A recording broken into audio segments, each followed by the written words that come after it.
Turkey season's just around the corner, and I've made more than my fair share of mistakes.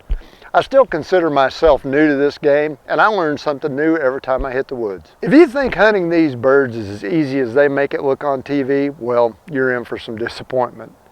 Turkeys are some of the spookiest critters I've ever hunted.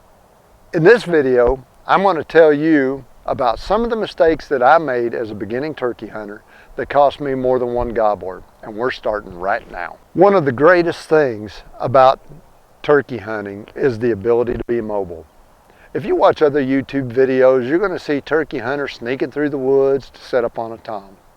While this is a great way to hunt, it's a great way to ruin your hunt. I had a situation where I'd set up on a bench, had a tom gobbling his head off, and he's moving at me. I got so excited I could barely breathe, and then he shut up. Because I got impatient, waiting on that gobbler, I decided to move closer to where I thought he was. He was 40 yards away from me in some cover, and I didn't see him until he was flying away. Just because you don't hear that tom gobbling doesn't mean that he's not working in your direction. Always give turkeys that are silently approaching enough time to respond to your calls. This is close to mistake number one. Sometimes a gobbler goes quiet, sometimes they gobble their heads off. Turkeys are unpredictable critters, and sometimes they just stop gobbling for no apparent reason. Remember this, that tom heard your calls and knows exactly where they came from. That gobbler could run in at any minute and never make a sound, or he could show up 2 hours later. If you don't know where another gobbler is, sit back and wait him out. Maybe give a soft yelp and he may answer you back. At any rate, you need to be ready when he comes in. When I lived out west, I hunted elk religiously, and I was successful at bugling in bulls and calling cows with the diaphragm mouth call. I thought calling turkeys with one couldn't be that tough.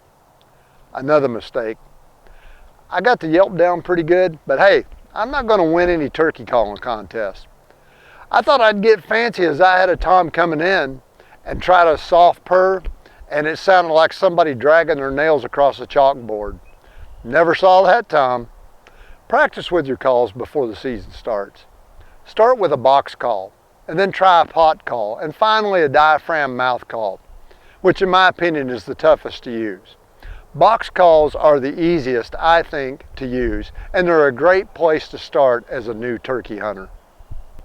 Well, this is a tough trap that's easy to fall into. You know he's probably going to gobble the next morning, and maybe you know what he's going to do after he flies off the roost. I fell into this trap last season on public land. I'd located a gobbler and he would not shut up. I think you could have yelled at him and he would have gobbled. I hunted that bird for 3 days and never saw him. I heard him every day I was in the woods. I tried different setups to get close, but none of it worked. And I wasted a couple days that I could have been on another bird. Sometimes the terrain's not in your favor, or the gobbler's just not cooperating. At any rate, turkey season is way too short to waste it all on one bird. Locate several areas where you hunt, whether on public or private land.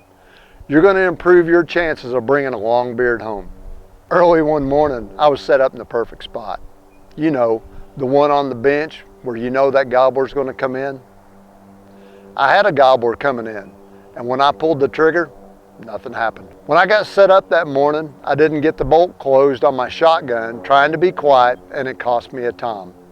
Of course, when I tried to push the forearm to close the bolt, you guessed it, I watched that bird take off. Double check not only your shotgun, but all of your equipment when you head to the turkey woods. Make sure that you pattern your shotgun with the same shells that you're going to hunt with.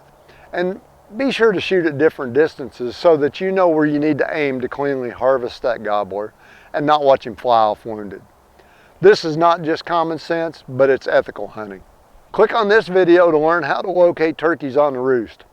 Take a second to give this video a like, and don't forget to subscribe to the channel. Thanks for watching, good luck this season, and I'll see you in the next video.